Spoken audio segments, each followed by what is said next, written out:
Happy Halloween, everyone, and welcome to the Creator's Garden.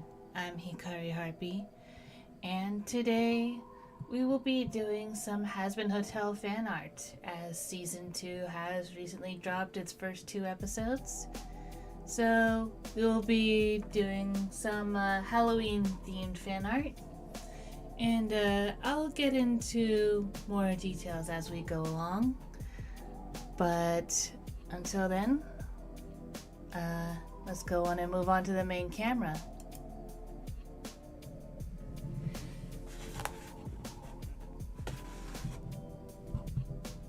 Okay. At first I wasn't sure if the microphone was going, but here we are.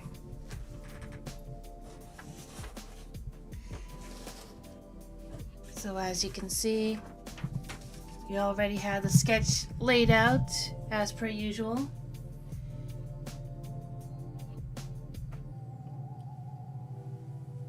Sure if we still have someone in the chat today, but no worries on that front. So I'll just go ahead and give a quick explanation as to what we're going to be attempting today. So for anyone who's seen previous Hazbin Hotel videos on my channel, I've done fan art before. And hello, Mr. Repairman. Welcome. I did see that you received my test. You have passed.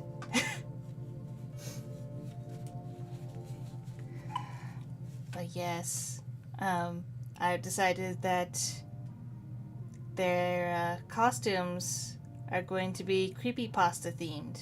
So here's, of course, Alistair as Slender Man, and then this is going to be my fan character Helio. I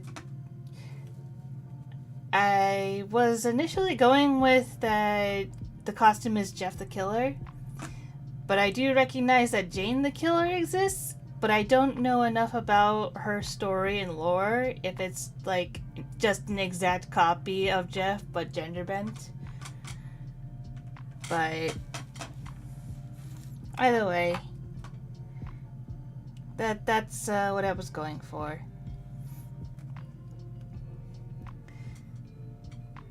But and I thought it was also just like really easy, low-hanging fruit in terms of their costume choices, just because, well, Alistair already like uses tentacles.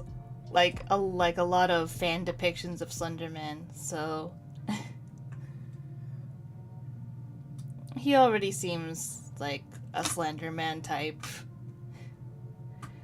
And I kept going back and forth between whether or not I wanted to at least keep his smile, even though Slenderman doesn't have a face.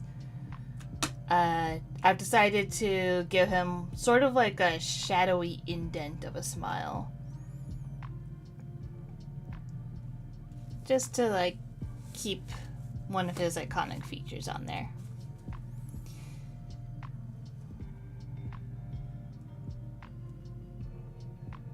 Honestly, I don't know why I decided to go with Jeff the Killer for my fan character's costume, but I don't know. It just seemed to be like the one that I knew most. That was the most iconic.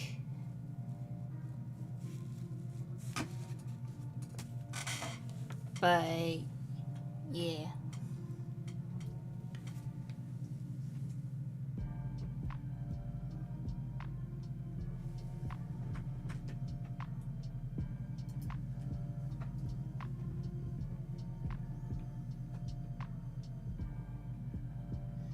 There's still an ongoing hunt for the original Jeff the Killer image and where it came from. I mean, I wouldn't be surprised, honestly. It's really interesting to think about that, you know, probably someone's random Photoshop just got passed around and was like, ah, yes, this will be my creepy image.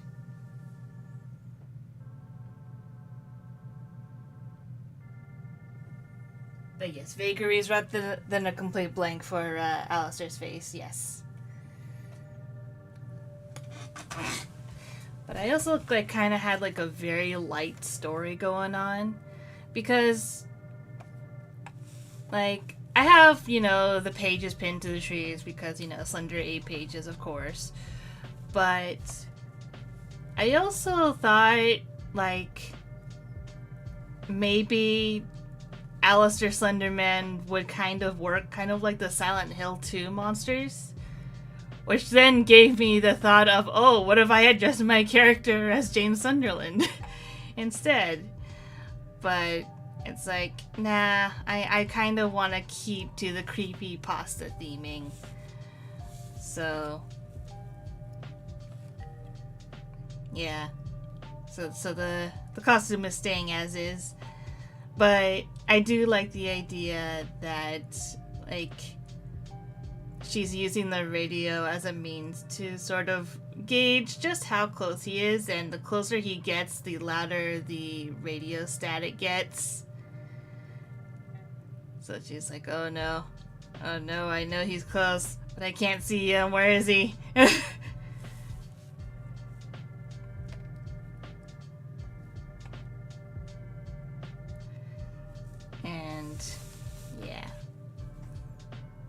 And I also, like, on one side of the pocket, you see the radio. The other side of the pocket, I'm gonna have, like, some crumpled, already collected pages. But the game's not over yet.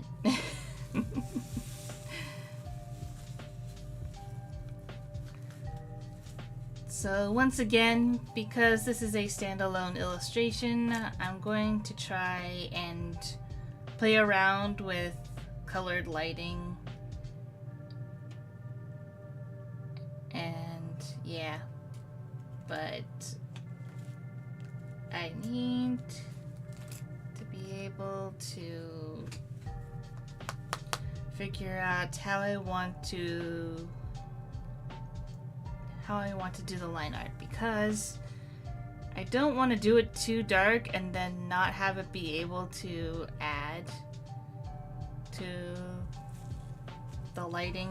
So what I think I'm gonna do is I'm gonna start out with this very light pink, because I'm thinking I'm going to do red lighting just kind of very lightly around him, and then just sort of backlit against her, like on the edges a little bit.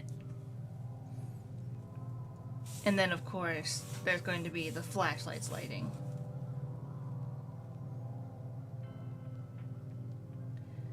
Which would be less straight line, and I guess it would probably be more like round.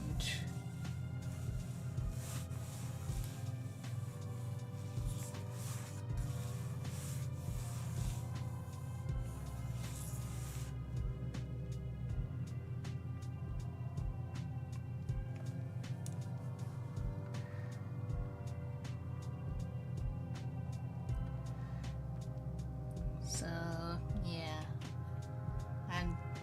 I'm trying to mix it up, I think, with, like, at least 2 lighting sources to keep in mind.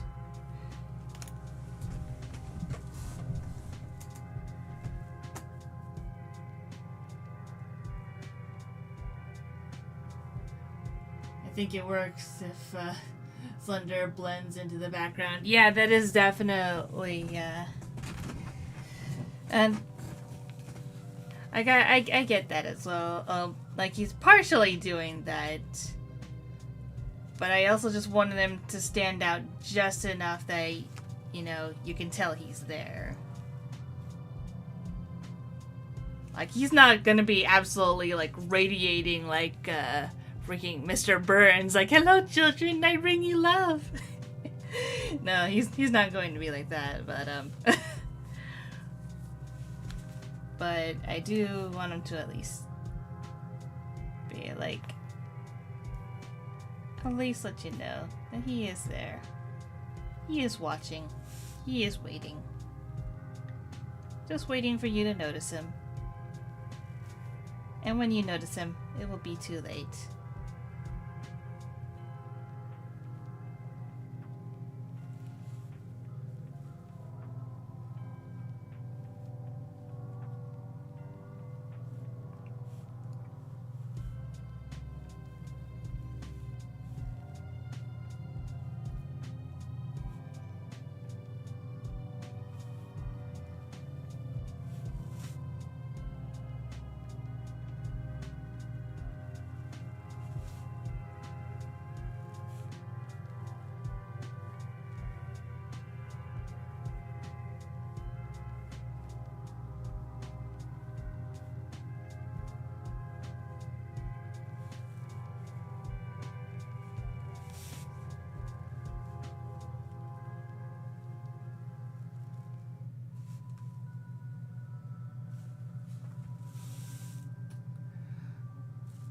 Also, volume check. Everything sound good?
Man door, hand hook, car door.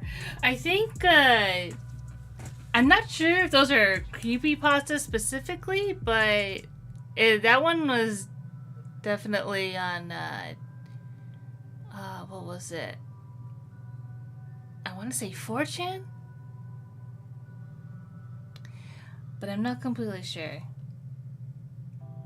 People watching the VOD, if you know, feel free to leave that in the comments.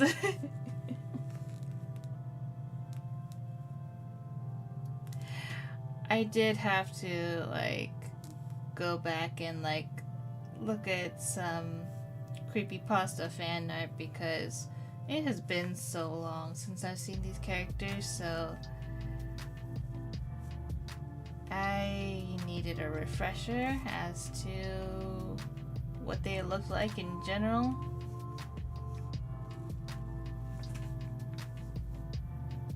Because, like, Slenderman's pretty easy. But Jeff the Killer, I wasn't completely sure how his face looked.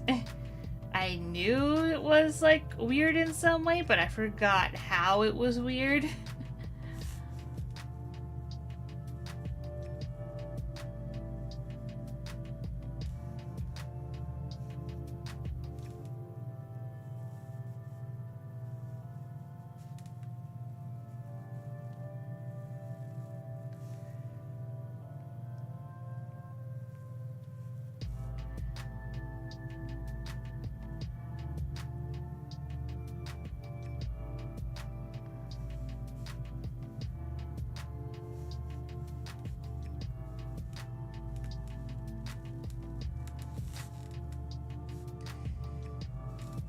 But yeah, it was definitely a blast from the past.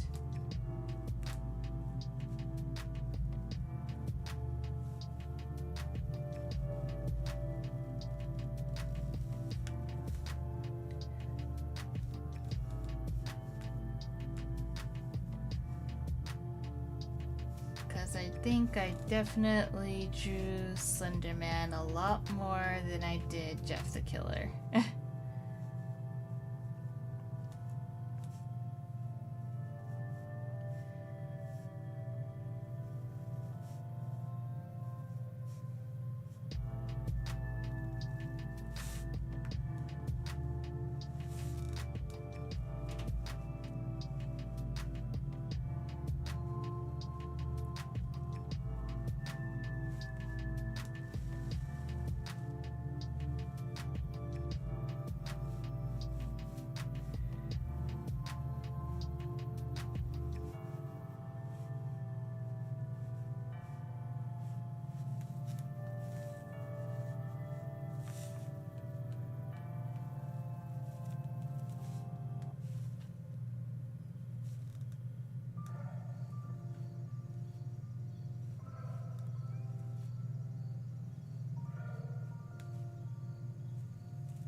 Guess I can make that a more.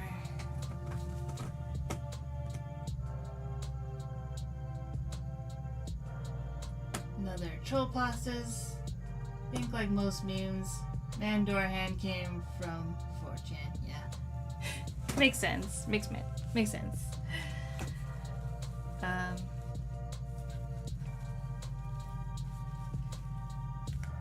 But yeah, actually, I don't know. Oh, like, what's your experience with creepypastas? Like, did you care much for them? Did you have any favorites? Or was it something that just completely passed you by and you could care less?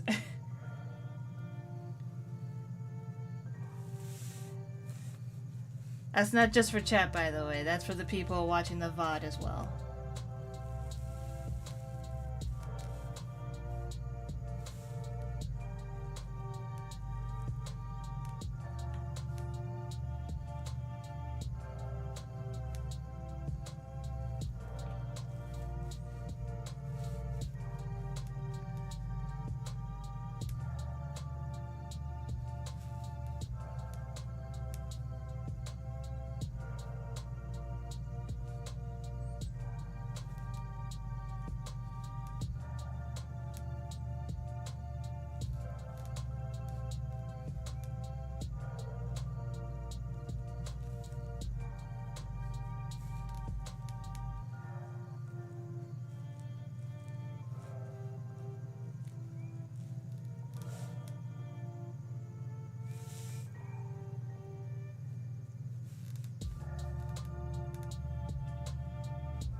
kept going back and forth on this piece as to how I wanted things to be portrayed. Like, at what point is it just a costume, and at what other point is it they are actually these characters?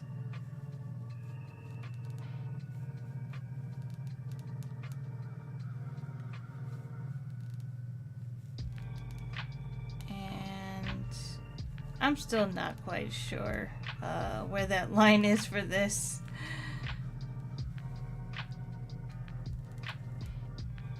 Like, especially for Alistair, the line is definitely very, very blurred.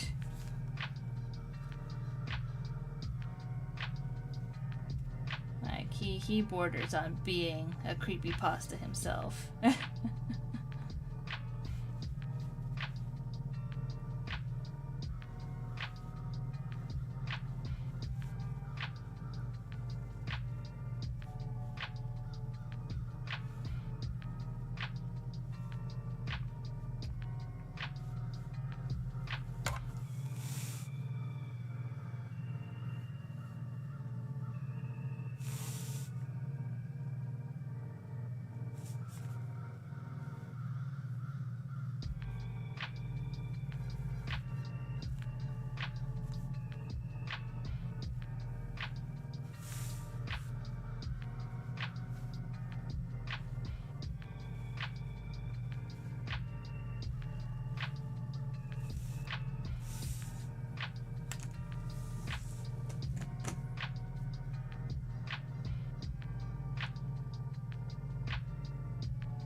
I was a wuss at the time, so I didn't read a lot of creepypastas until later, but I did like the tall, thin fellow. And looking back, some of the stuff was just funny. Still can't play jump scare games. Fair enough. Some good stories. I am frankly shocked that a certain video game creepypasta endured for so long, though. Do you realize how little that narrows it down? Are we talking like Sonic.exe? Are we talking Ben Drowned?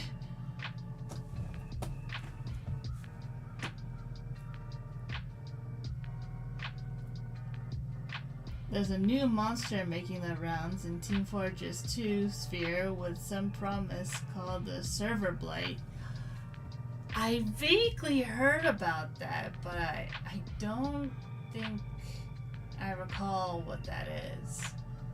But that sounds familiar. Some kind of monster that infects the servers and pulls players into itself.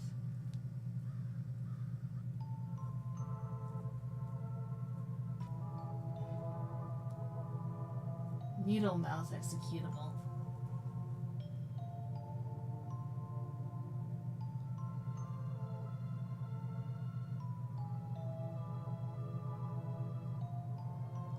I'm not sure if I've heard about that one.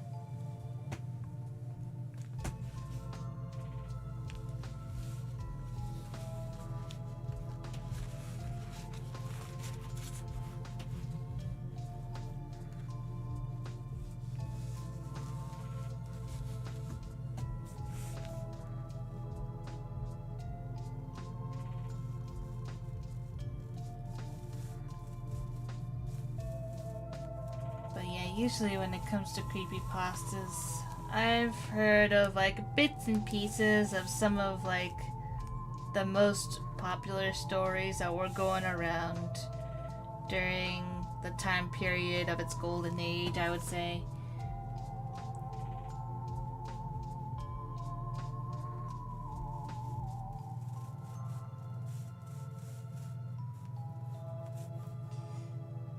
But other than that, I rarely, if ever, actually read the stories themselves because, yeah, I was also a scaredy cat. I still am a scaredy cat. Although I did attempt to play the original Slender the 8 Pages.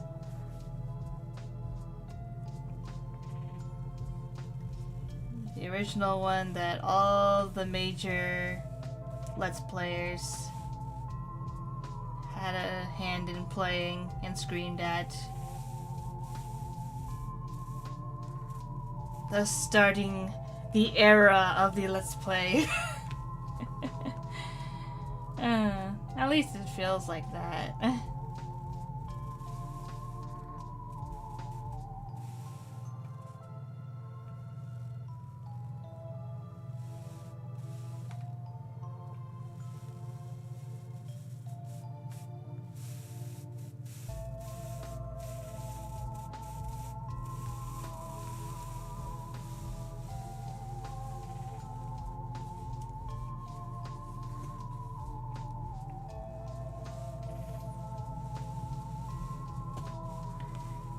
I think more often than not, I took the fan interpretations of the most popular creepypasta characters and just sort of ran with them.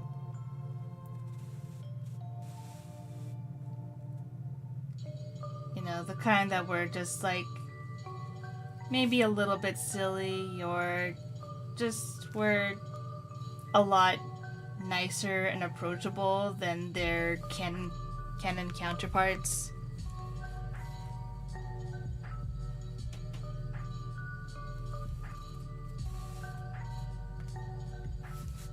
It's not that I thought they were like better or anything, but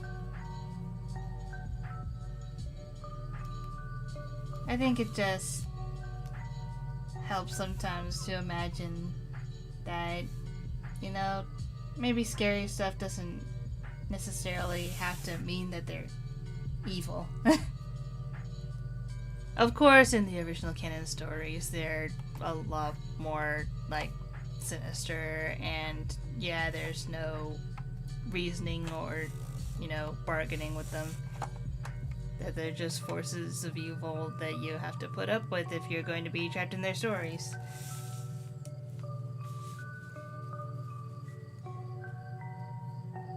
But I don't know. That's just me.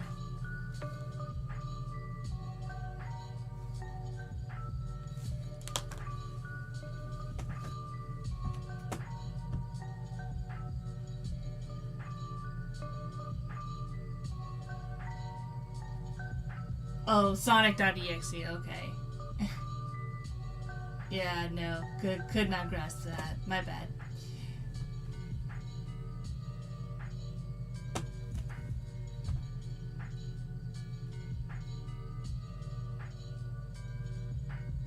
Lady Multi-Avatar, welcome, welcome. Is that my OC with Alistair? Yes, it is. So, I believe I was going to touch upon this earlier, that, for those who've, like, looked at my channel and seen my previous Hazbin Hotel fan art, you know that I have drawn, my fan character with Alistair a couple times at least. My fan character being a fallen angel named Helio. And yeah, in this piece, I decided that they'd have Halloween costumes based on creepypasta.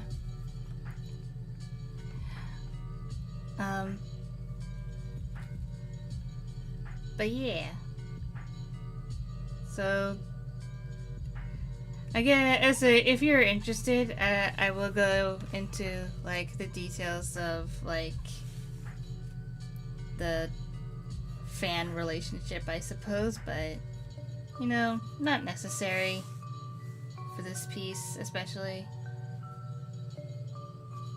It's just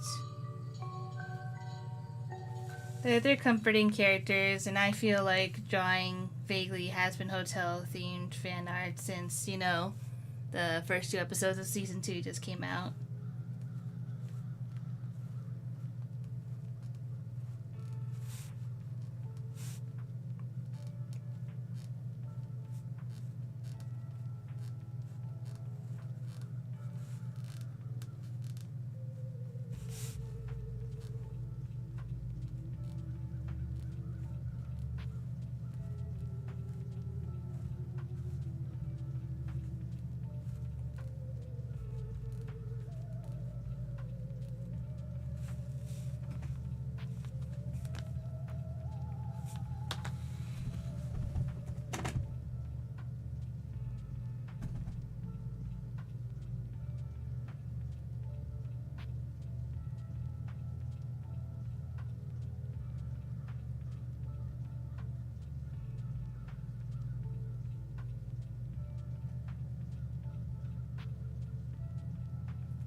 see this on YouTube just in case. It's that one about Mickey Mouse walking while somewhat ominous music plays.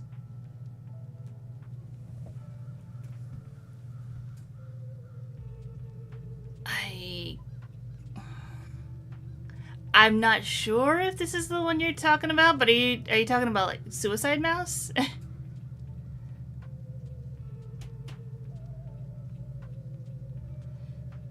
Is that what that story is called, or that creepypasta? Anyways, as for like terms like kill and suicide and stuff like that, I'm wondering if those terms are for monetization purposes, that videos can just be like just not put in the algorithm as much. But, since this channel is currently not monetized, I'm not too concerned with that. I don't think it's against, TOS or anything to say it. It's just, I think it's purely for monetization purposes that it affects, YouTube content creators. Which is, I think, a really stupid thing that started with TikTok, but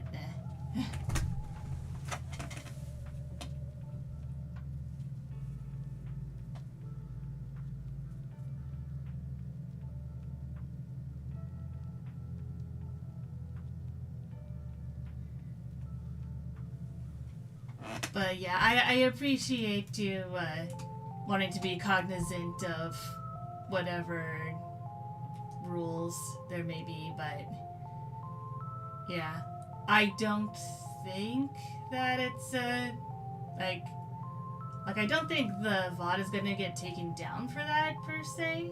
At least I don't think so.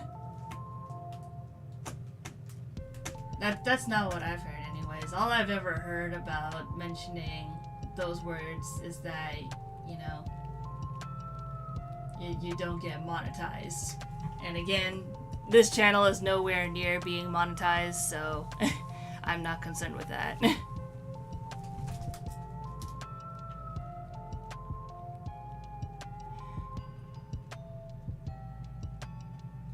Happy Halloween, Ferox. Welcome, welcome.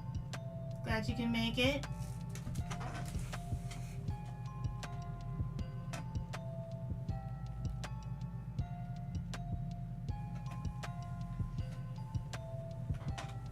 Don't normally dodge words. Yeah, I totally get it. I don't know. It is a very, very strange,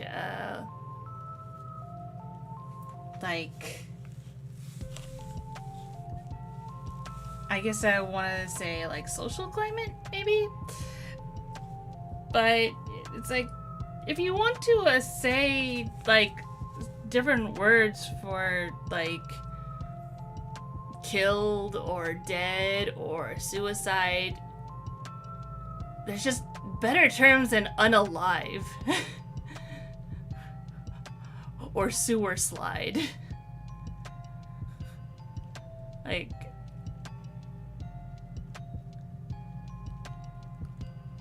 can say, they put themselves 6 feet under, There's already terms and phrases for that have already been around and are far more classier than that.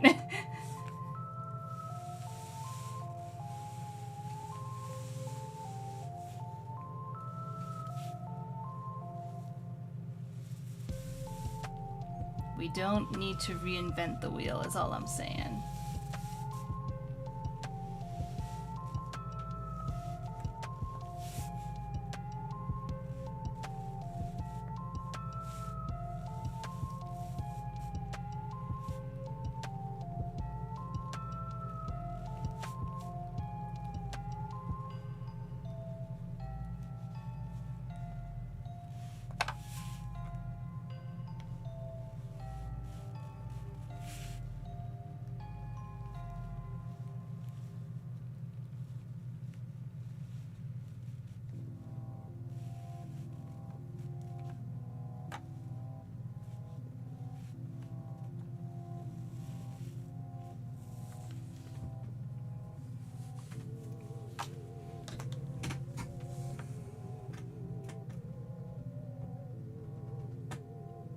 Self-termination.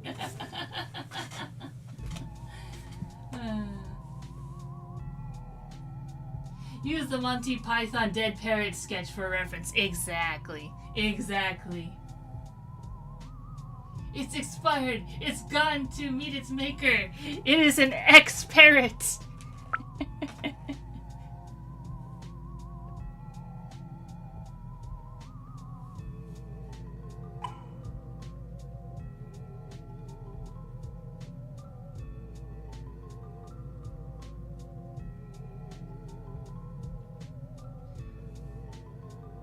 A world where everyone knows about the horrors enough that infrastructure is just sort of built around them. Sligoth Crossing. I still don't know what that is. I'm sorry.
So I'm thinking that once I'm done with the line art, I might focus on coloring the background first, just so I know how dark I want the background, and then I can try and light the characters up accordingly. It might be a little bit backwards, but this is a learning experience. This is me trying things out.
need to move on.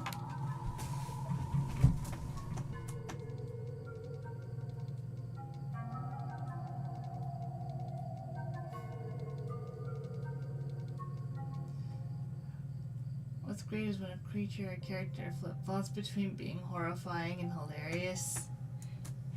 Yeah, those are always fun.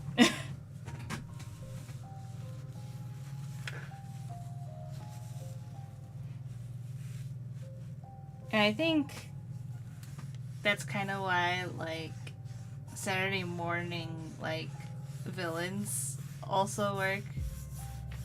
Because it's like, yes, they are a threat, but also they're so funny. They're very funny to watch. It's like they're competent enough that the main hero thinks that they're a threat, but they're also surrounded by so many things impeding their path that it's like, well, it's kind of funny to watch them like stumble a bit on the way.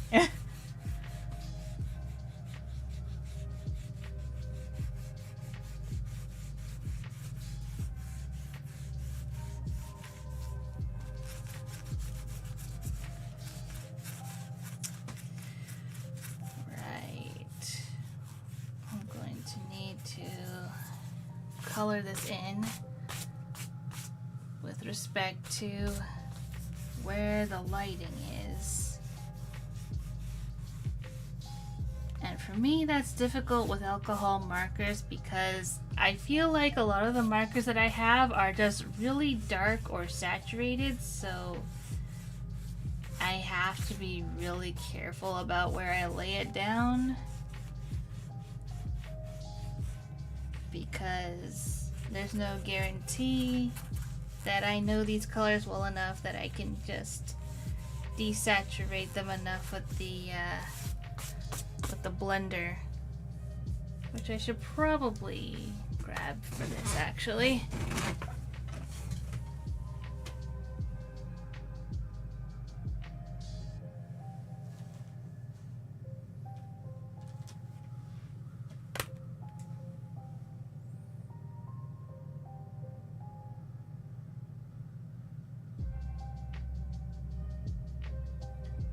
Discworld's auditors of reality are that for me, beings of pure order that detest life for the chaos it brings, to the point that if any of them become an individual, they burst into flame and cease to exist.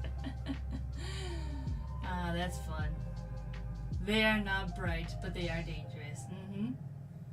Kids don't know about Saturday morning cartoons these days. I know they don't. But sometimes it's still an archetype I like to bring up.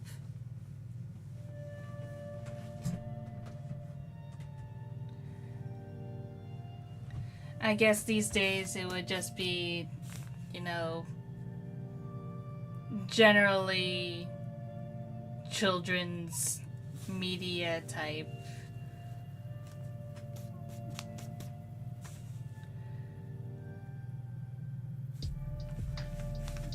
Children's media type villains, I suppose.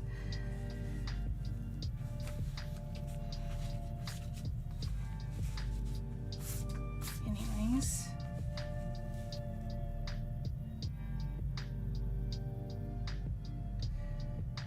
Trying to think about how I want to go about this.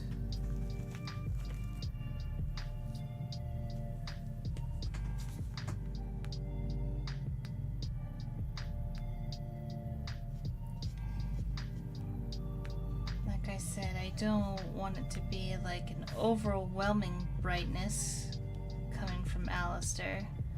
Just a very vague, like, I guess, aura.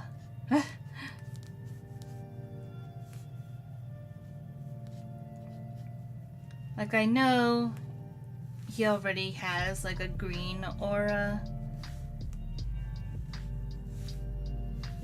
but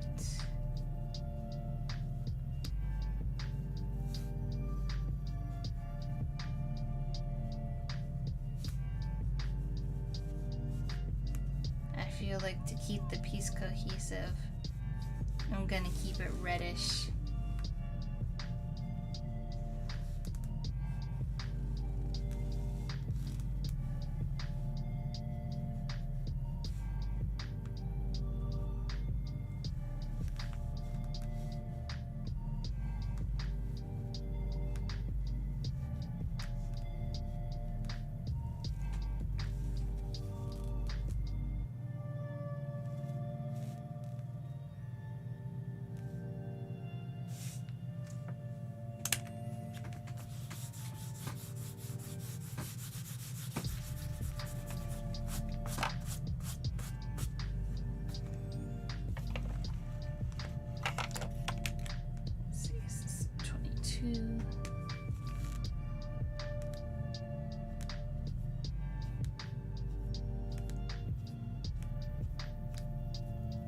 Just very lightly have a hint of that.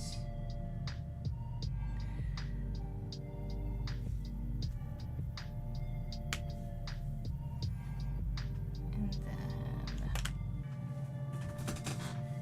there is a color I like to use for that.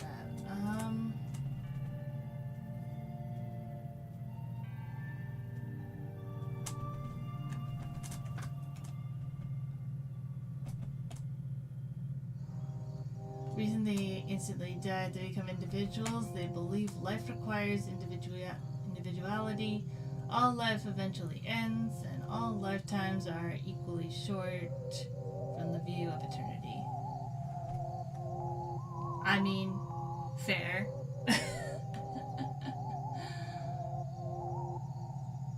Green would have looked nice and spooky to be fair, but for consistency, yeah. Yeah.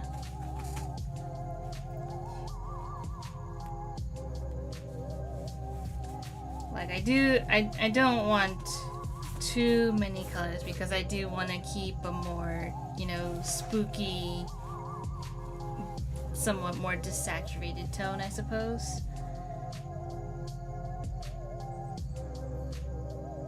There's already going to be a few glowing spots because Helio. So I based Helio's design off of like the original pilot Exorcists, and so because of that I didn't realize that those were helmets and that they actually looked a lot more human underneath.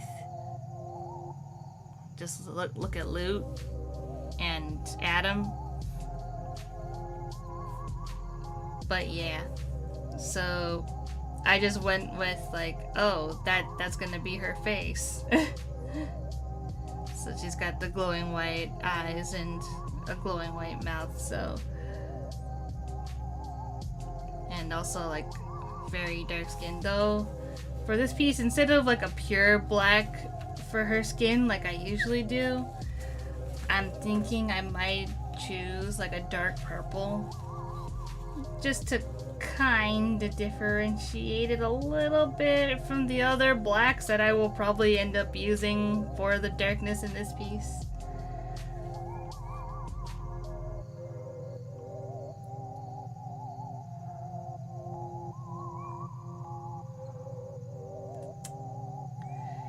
I'm also now considering whether or not I want to go for more of a pure gray tree or if I want it to have like maybe hints of brown in there. I feel like maybe dark gray would be better as it would then lend more like camouflage to say like his antlers and the tentacles in the back. And I do plan to add more vague trees in the background to, give, more of the setting that they're deep within a forest.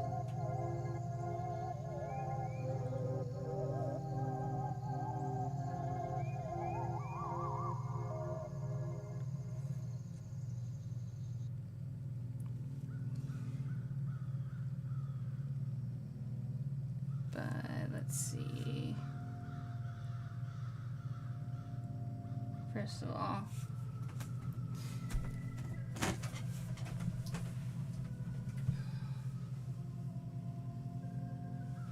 do you find personal or impersonal horror scarier? In other words, is it worse if the monster is out for you specifically, or if it won't think about you the next day? That is a very interesting question. I like that.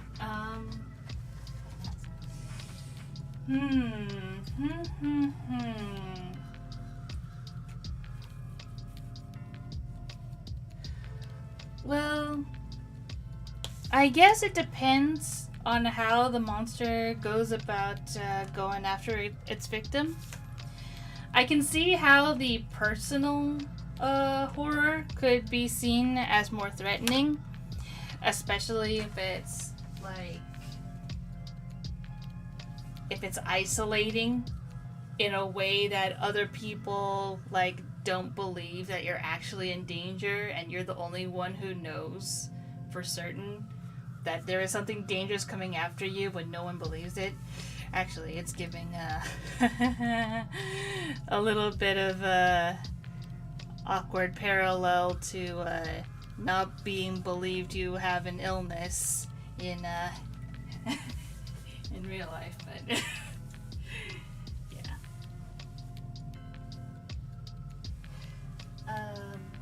Let's see, 1 second. Earlier this morning I was very cold and now I'm very warm, so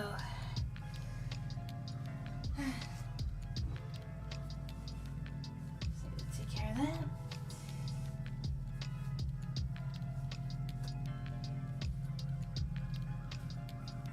The borbs are molting their feathers everywhere. It's warming up the place. But the uncaring monster is also, that could be scary if it's more of like a force of nature type thing, and kind of similar to, you know, cosmic horror, you know, where the monster is just so big that it doesn't even really notice your existence and you're just gonna get trampled because you can't get away far enough. There's no way to stop this thing because you're far too small and insignificant and powerless in comparison to whatever this is.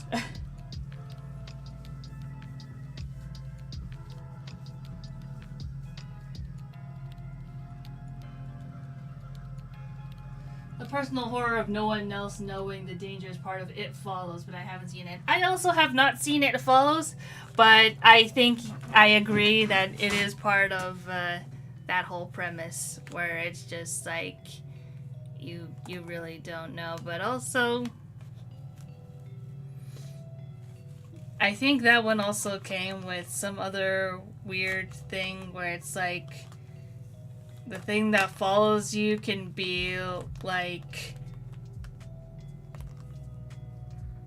can be given to someone else, like the curse of it following until something bad happens to you can be transferred. But yeah, I would prefer not getting into that. Let's see.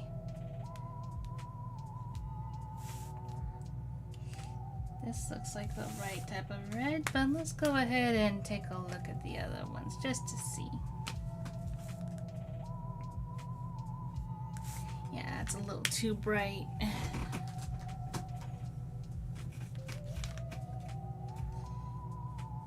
And this one's probably too bright.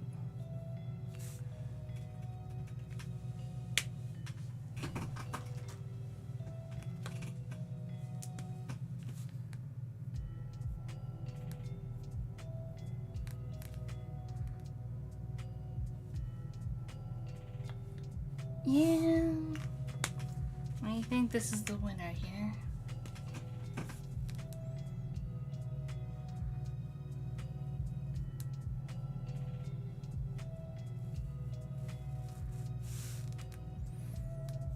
Because I don't want to have to deal with the pinstripes.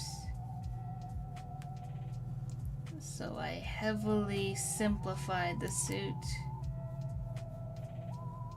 which is all the better because Slender Man's suit is far simpler. So simple. And that's because you don't need much. The more vague the shape, the more you can sort of imagine what's scary.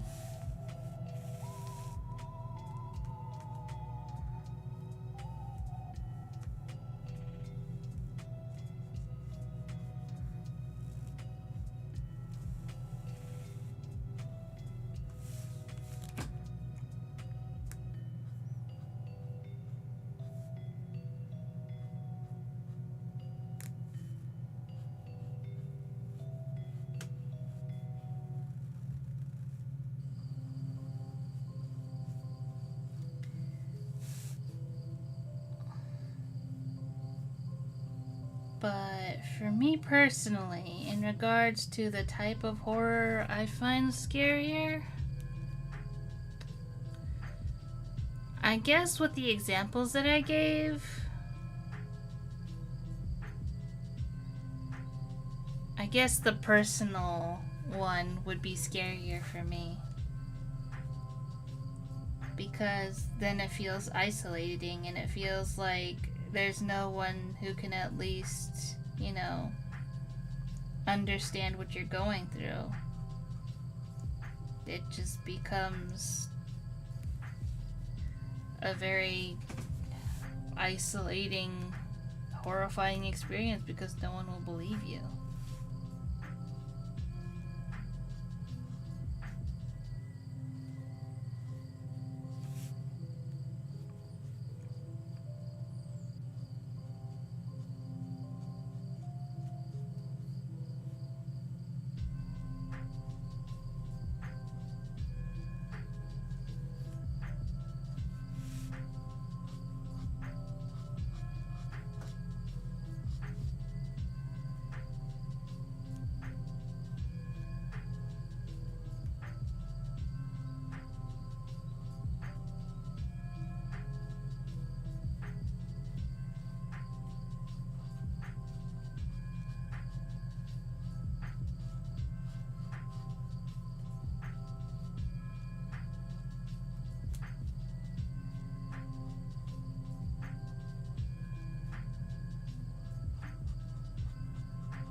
I've not quite thought it through as to what the undershirt should be colored, if at all.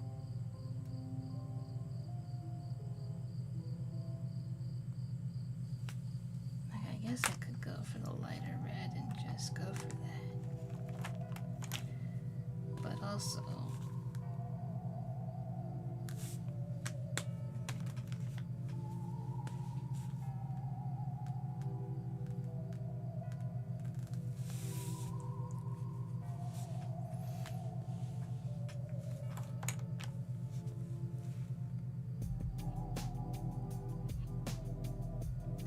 I think I might go for just darker grays to hint at white. That'll be fine.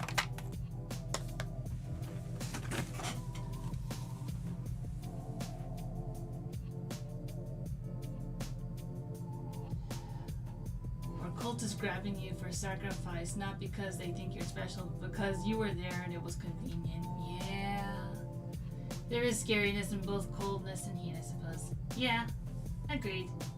If I recall correctly, the most important aspect of Slender was how unknowable he was. We don't know what he does to those he catches, or if he has any motive at all.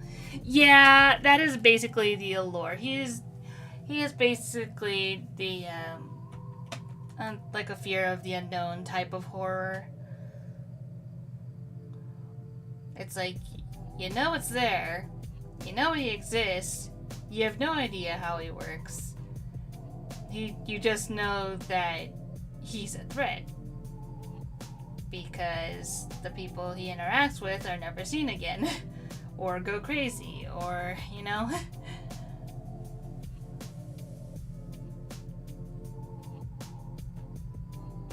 Personal horror is fantastic. Even in less supernatural horror, personal horror works great for psychological stuff. Exactly. And this is why, even though I don't take on horror media head on, I do find the stories they tell very fascinating. Because there's a lot that can be learned about, you know, what people find scary and, you know, how we cope with handling those fears.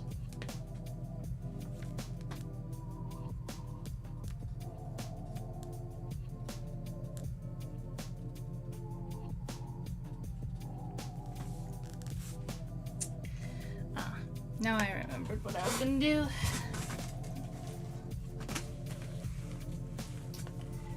I want to use this one.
Yeah, I think I might leave it like that.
A dark purple for her.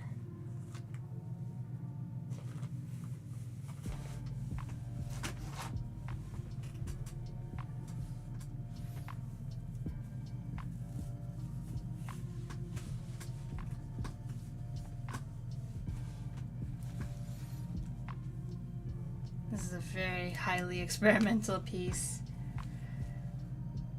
because I forget. I think I wanted to keep her hair white.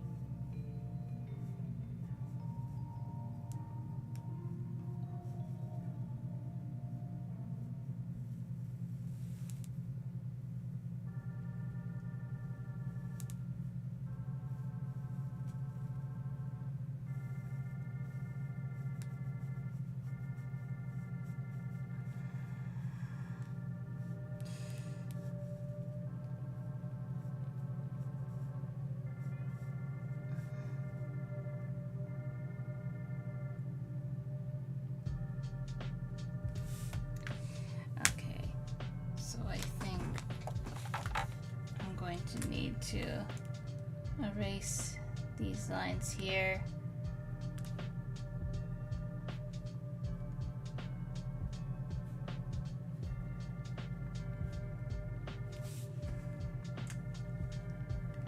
It's like, nah.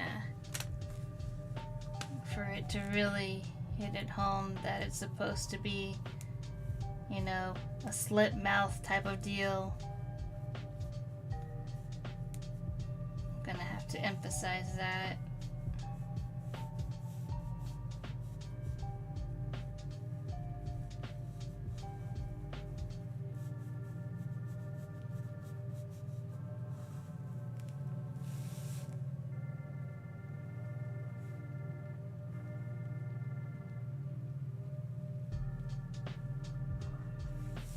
I really did not want too many colors, but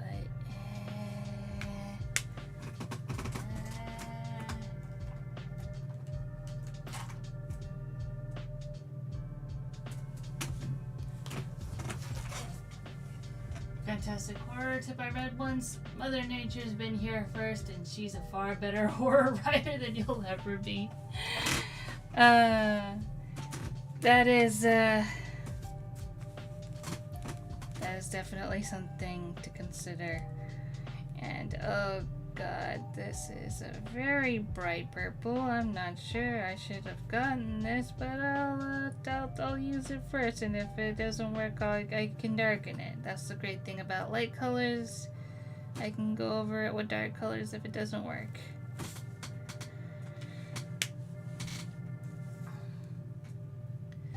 Okay, but I really want to start adding some grays because this is looking too colorful for my taste right now.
so good.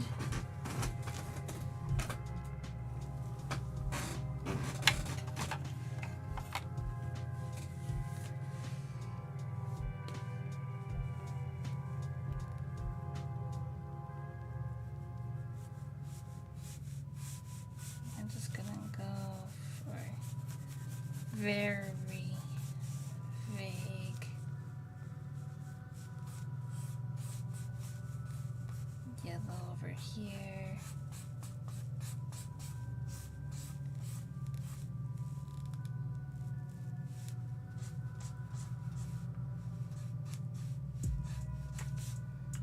And then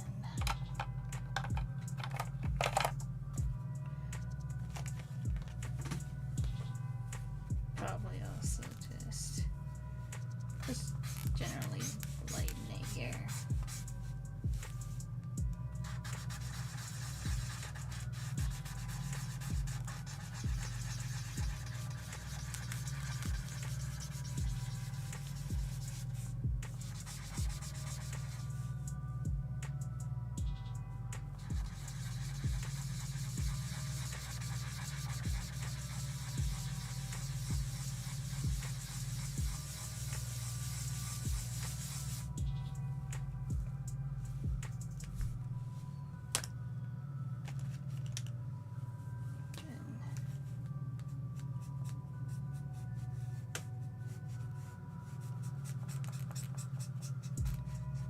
Something like that, something like that.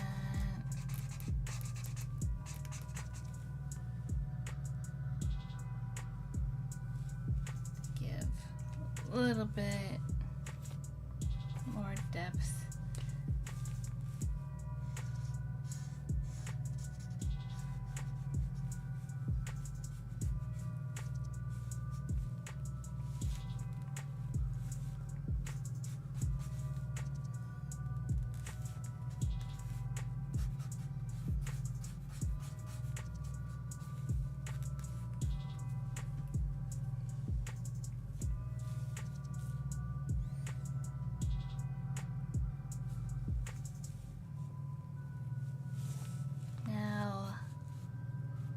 To try avoid using my N6 because I have very limited ink in that and I want to save it for my comic.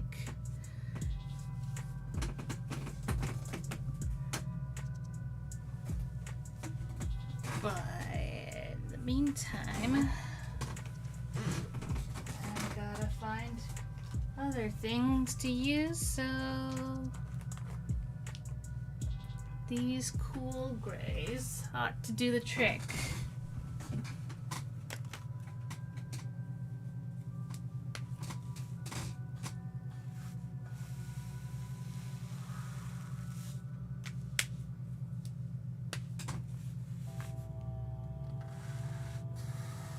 Because I will probably have to find refills for these anyways.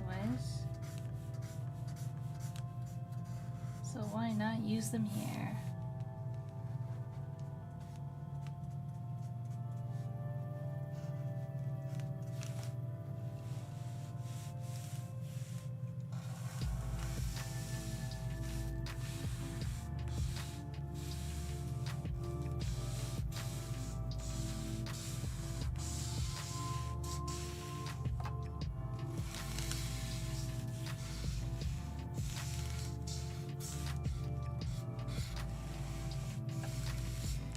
Is just as well because it seems that this one already is on the dry side.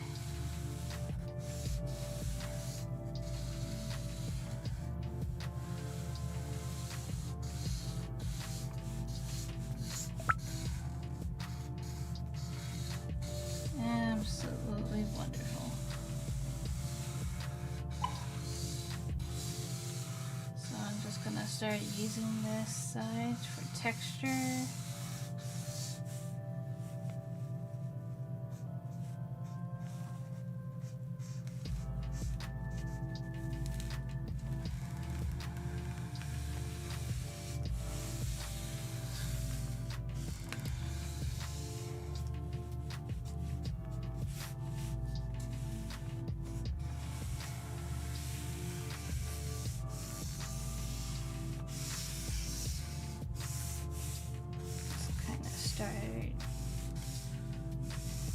look a little bit like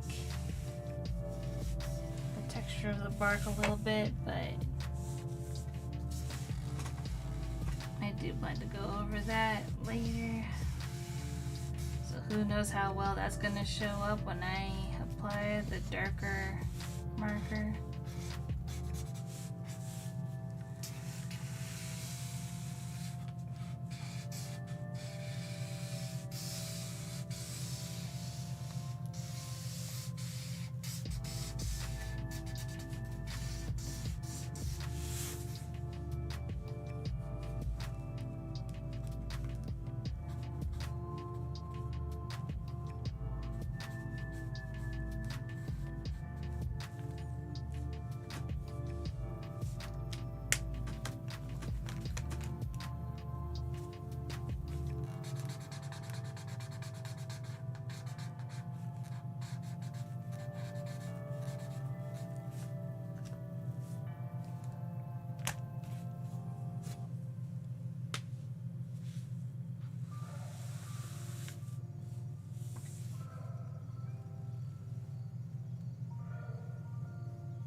Gotten a little bit lost in the zone there.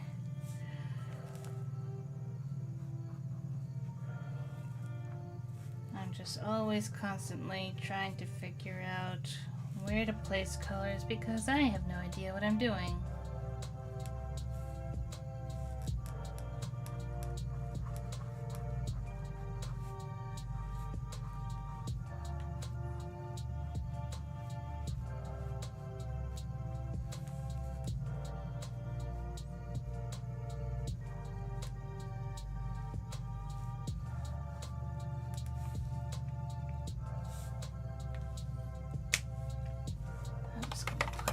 There with the dry markers.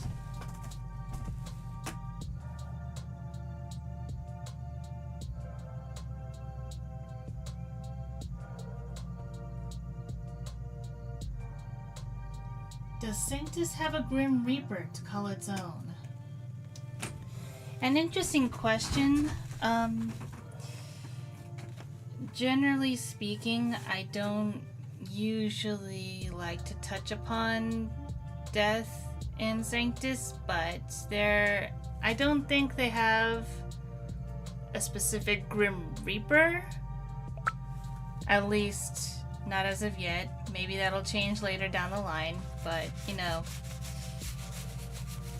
even if they do, it's probably going to be nothing more than, you know, colorful background lore. The only thing I have in terms of like any sort of lore related to the afterlife that I can think of is in regards to the Bee Remembrance Day, which I believe is in September that I put it in. Let me just quickly check. When did I put it? Yeah, I put it as September 22nd as Bee Remembrance Day, in which the bee folk have their own tradition, in which there's basically like a giant memorial stone area behind the hive, And what they do is that on Be Remembrance Day, and you can actually see this in the grand opening comic, they bring like jars of royal jelly honey to leave as offerings to departed bee folk. And then what ends up happening is that like once everything is all set up, then like a beam of light shows up and the spirits of past bee folk go to their memorial stones to pick up their offerings of royal jelly honey, and then just sort of slowly ascend back up into the great hive in the sky sort of thing.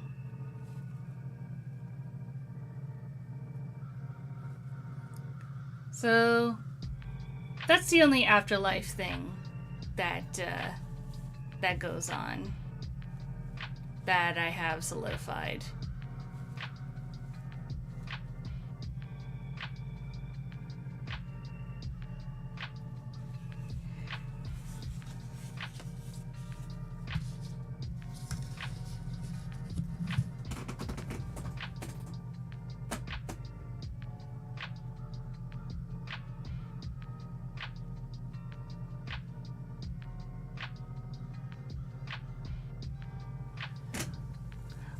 Oh no, it's not a sore point at all.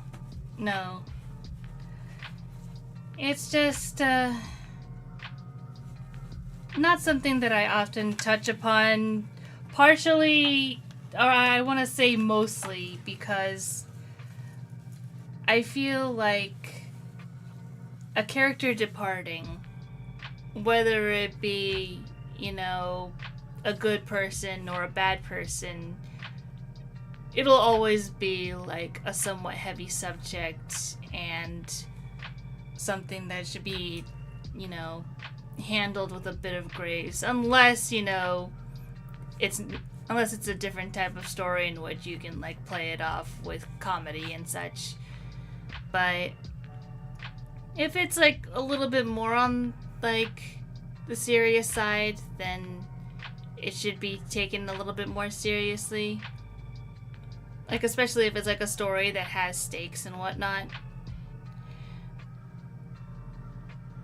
But yeah, it's just something that I'm still learning how to properly implement and make it feel like it's worth it, you know? Like, if a character becomes departed, then it's like that's usually, sometimes, a lot of times it can be like someone's favorite character that's gone, and you're gonna have to like figure out like, is that sacrifice worth it for the story's sake, or was it pertinent to that character's development?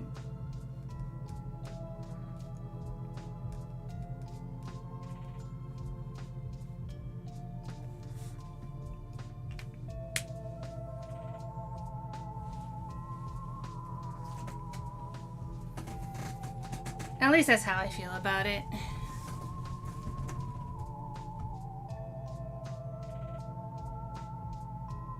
I'm glad you like Be Remembrance Day, yeah.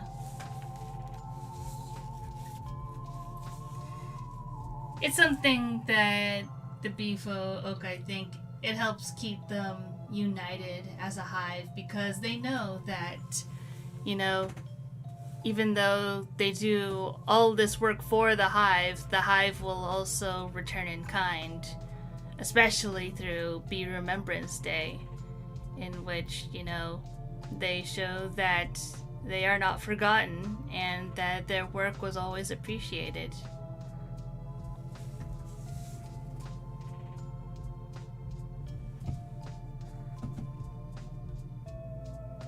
And hello, welcome, welcome.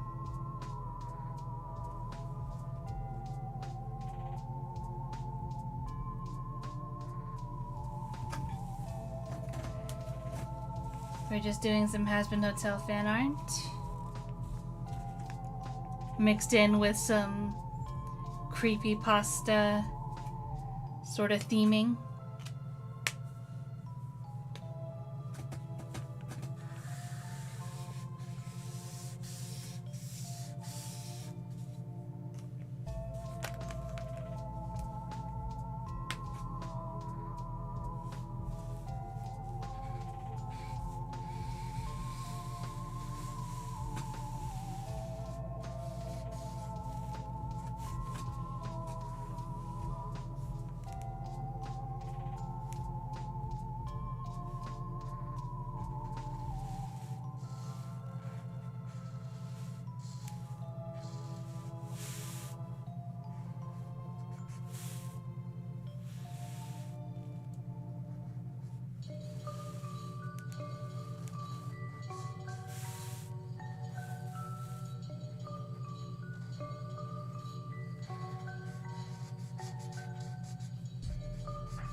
So, does anyone have any Halloween plans? I know I have all the Borbs all dressed up as little pumpkins or skulls. Properly festive for this time of year.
Maybe I should just keep it flush against the tree. That'll be fine.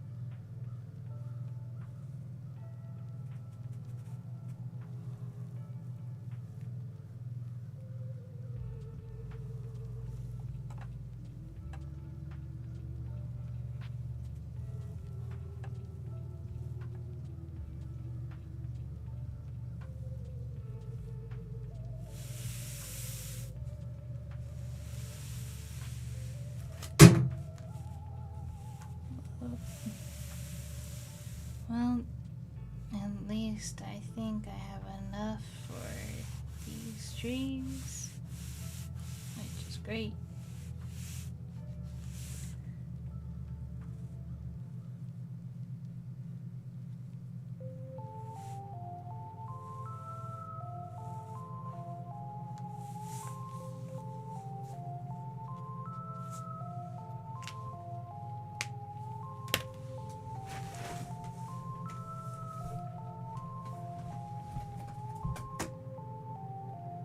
Hey Alfie, welcome, welcome.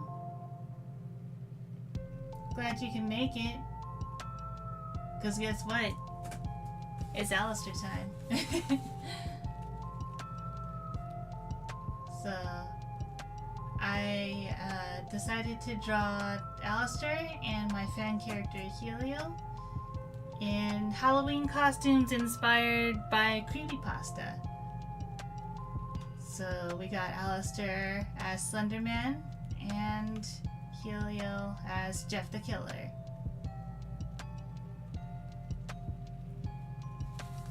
You want pizza? Honestly, same. I could go for a pizza.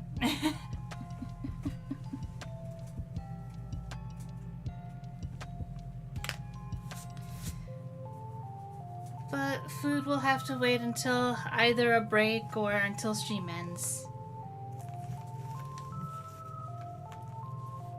I heard it is not proper etiquette to eat on stream.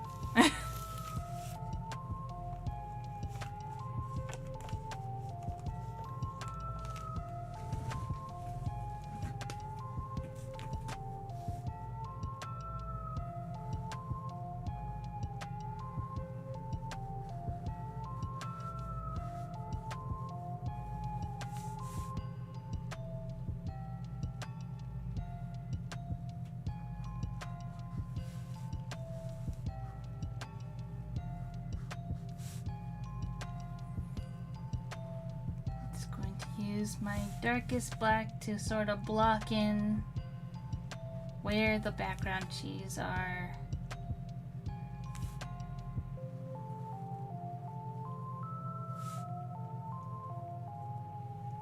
So that way I can just sort of mix it up later if I really need to.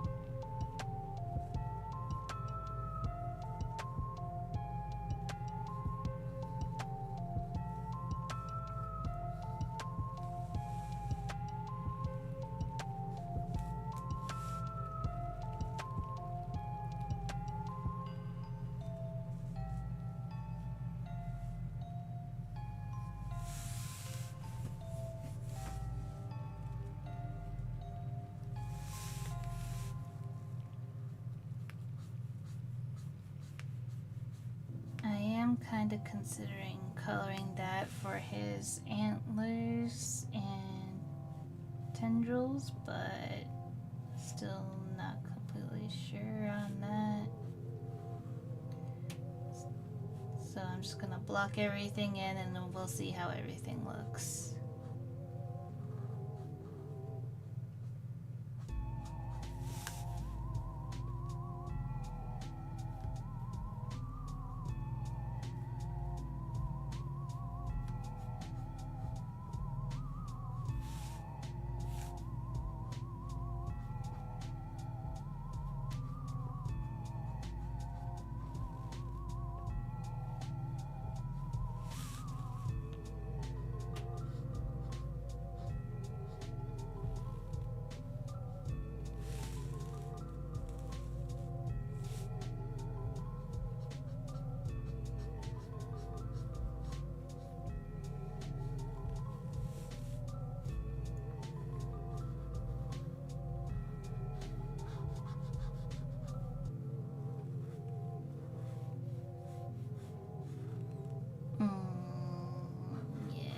Probably a pure black for the antlers is not a good idea.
Okay, almost done blocking everything out.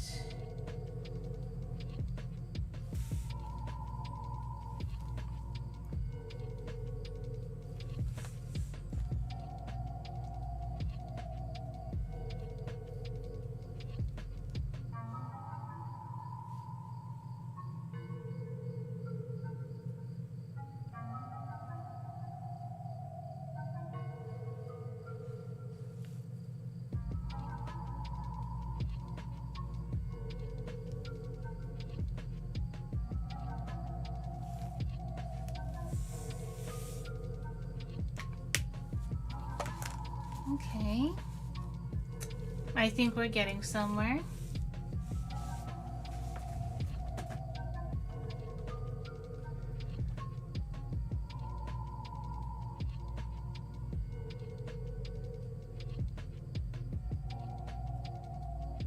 Oh. I'm sorry you didn't have a great Halloween, Alfie. Hopefully tomorrow will be better. But in the meantime, I hope seeing a creepy Alistair at least somewhat brightens your mood a little.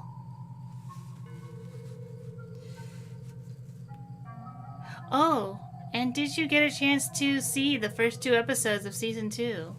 I am curious. Because I know I have already watched, and I am intrigued by this direction.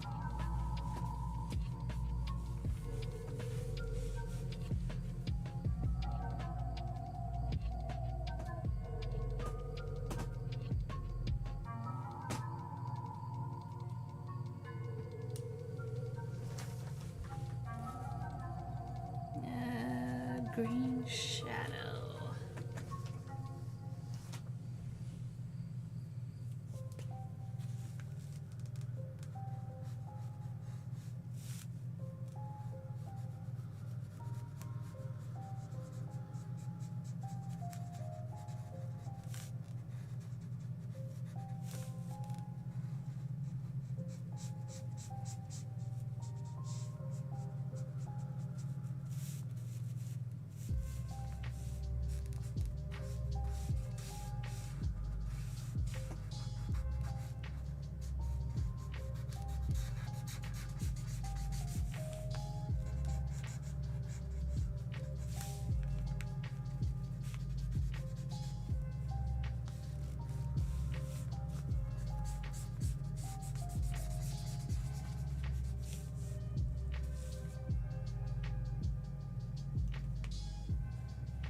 Maybe this needs a wash over.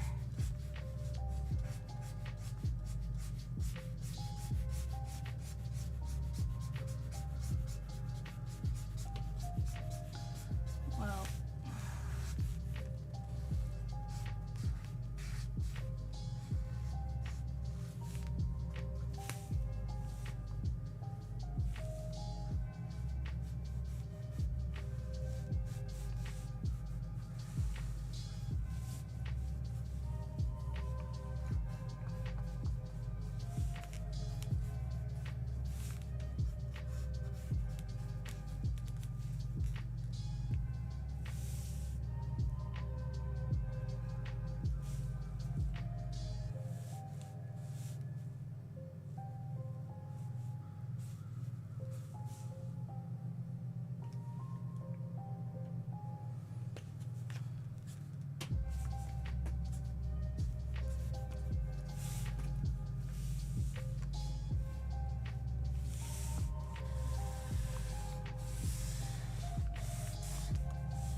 have not yet. Did not get the time to. Well, I will be careful of any spoilers then in the meantime.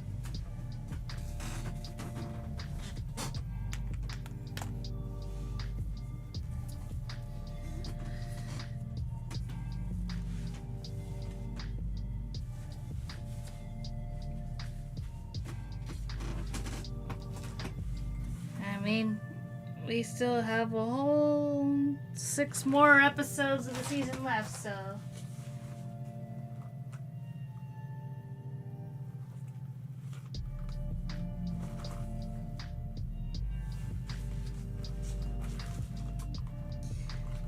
plenty to look forward to.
Oh dang.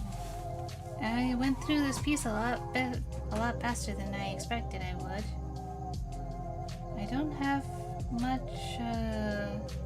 many places that I think I have left to color.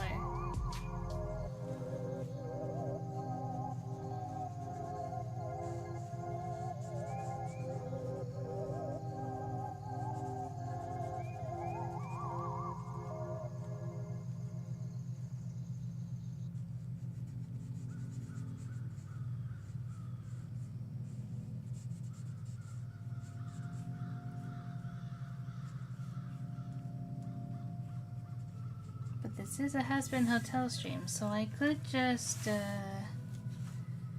go straight into some... no, why did I do that? I could just do more Alistair or Vox fan art.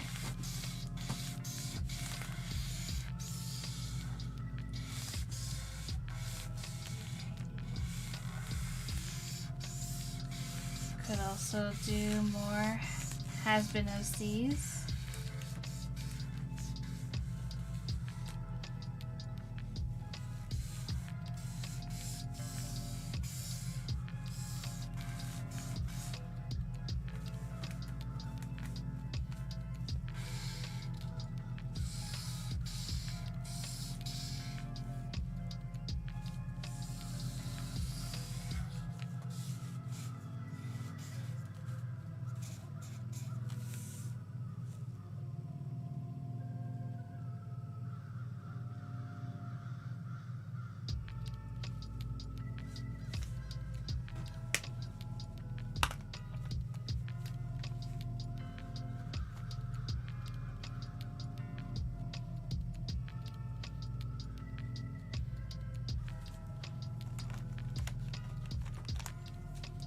You know what? I think I'll keep the bow tie here black.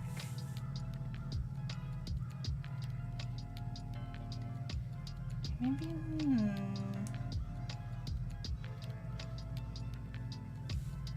maybe the inner collar can also be pure black, actually.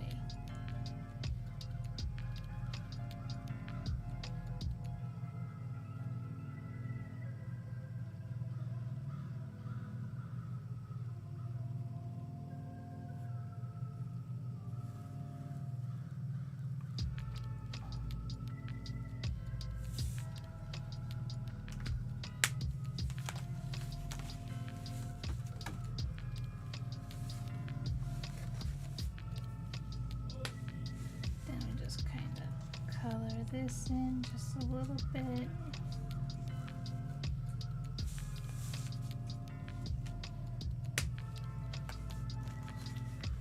And I don't know. Think it works?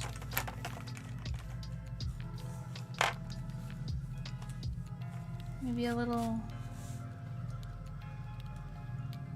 highlight here, maybe.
It's coming up a slightly brighter on camera than it is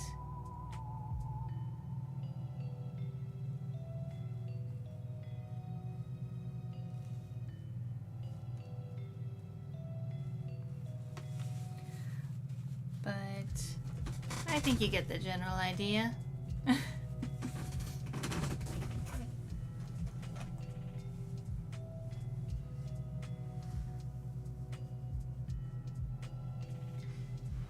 Think this works?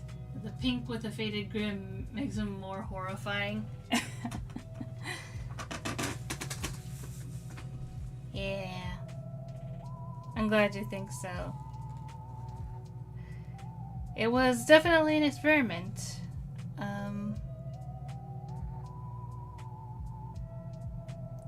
I will definitely need to experiment more with my colors. But other than that, I think overall, in terms of like how I wanted to position the characters and how I wanted the lighting to generally look, I think it's not too bad.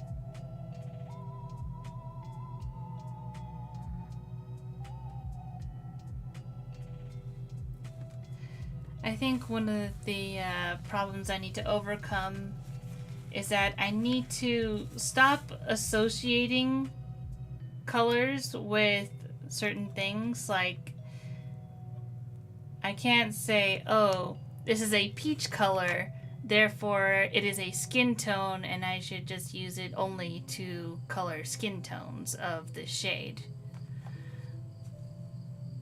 But it's like, no, it's not just for skins. It's peach.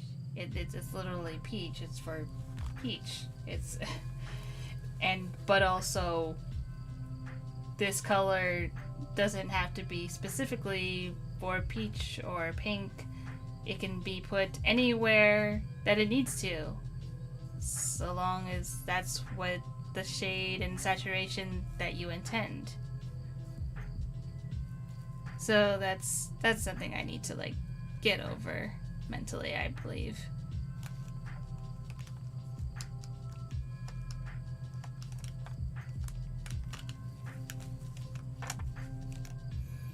Because when I do put it in places where I don't think to put it, I get pretty interesting and cool results. Oh!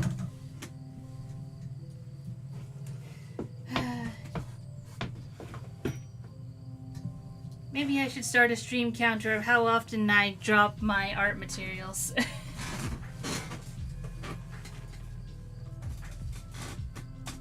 I don't even know where that pen went. It disappeared into the ether. I will have to look for it another time.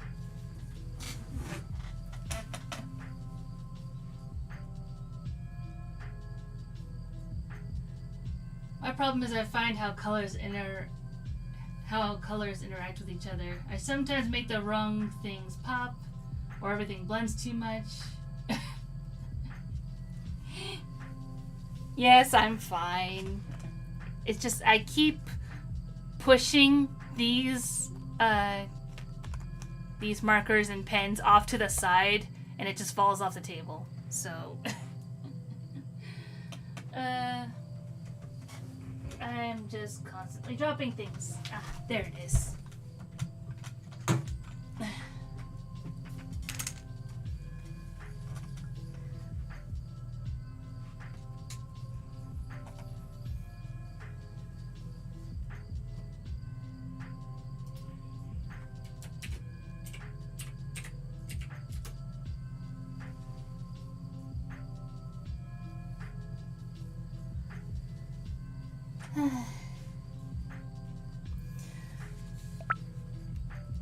Yeah, I guess that's one piece of artwork down. It's only been 2 hours.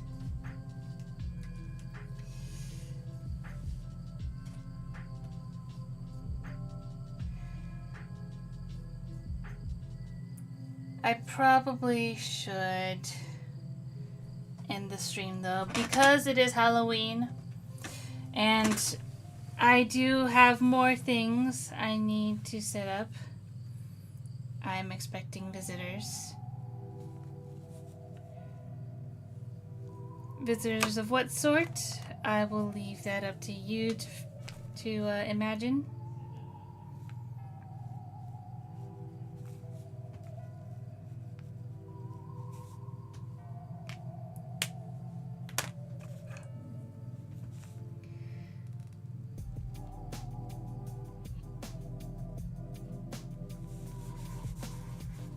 You know what? No. I'll just put it in the back.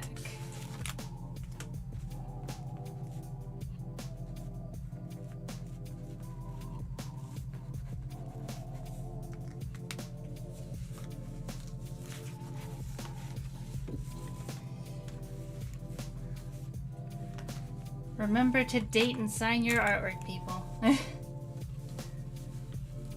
If for nothing else, just so you know when you made it.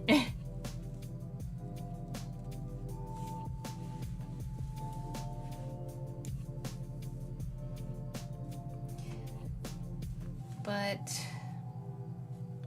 I think unfortunately this will have to be a very short spooky stream,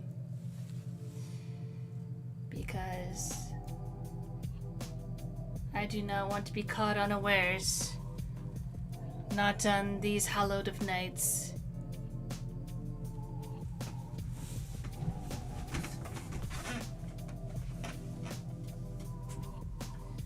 Need to go anywhere, may or may not. Oh no. Well, please take care, everyone. Everyone in the chat, and everyone who watched the VOD.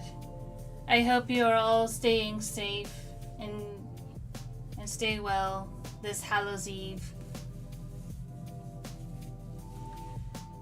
And once again, thank you all for joining me. And if you like my art, if you like my stories, liking, commenting, and subscribing to the channel are always appreciated. And if you are feeling more on the generous side, and if you're willing and able, I do have a Ko-fi link right up there, in which you could either donate a boba, as I do love me a nice boba milk tea. You can also become a visitor of Sanctus, and those who subscribe on that tier will get a borb attributed to them, like right here. And as usual, I have many adorable stickers available in the Ko-fi shop, all based on characters from the Snapdragon Club comic series, as well as my Harpy and Borb form.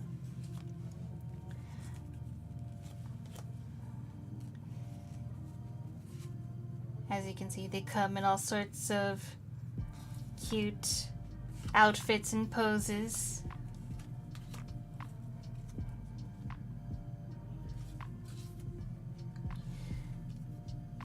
They're very high quality. But yeah.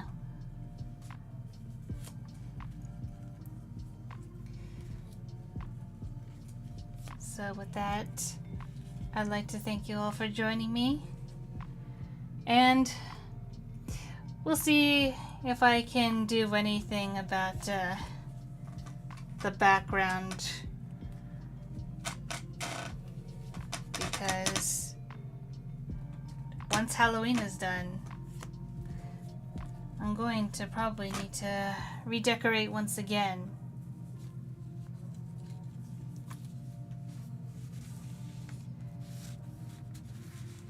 But thank you all for joining me. And I'll most likely see you on Tuesday. Have a happy Halloween, everyone. Stay safe. Oh. Hi Husk, sorry that you just made it to the end of the stream, but I hope you enjoy your Halloween. As one last look for you as to what the artwork we did today. It is Alistair with my fan character Helio, the fallen angel, dressed in creepypasta themed outfits, Alistair being Slenderman, and Helio being Jeff the Killer.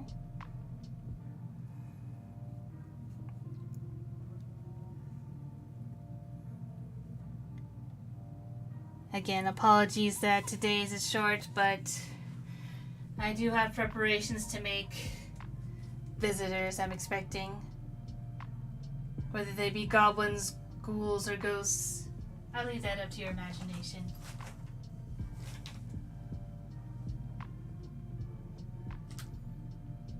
But have a happy Halloween, everyone, and stay safe.